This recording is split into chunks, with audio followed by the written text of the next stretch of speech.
Siap. Kita tunggu lah. Kita dah tunggu.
Nanti tidak lalu, okey, lepas tu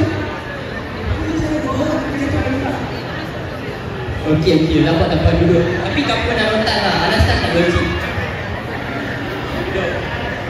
Okey, hari ni cikgu nak ajar subjek aktiviti. Okey, tengok depan. Okey, cikgu nak bagi soalan. Siapa dapat jawab, cikgu bagi 10 mark. Boleh? Okey, soalannya, kalau kamu semua RM2, okey, kamu bagikan cikgu RM2, kamu ada berapa? Kamu RM5 lah cikgu. salah, 3. Saya pula salah cikgu. Saya bilang nak bagi cikgu.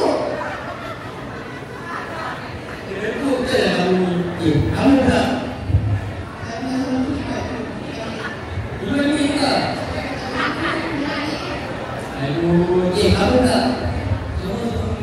Apa ni semua nak RM5? RM1 betul? Okey, kita tambah kelas ya. Memang nak benar kan? Ayolah, jangan betul.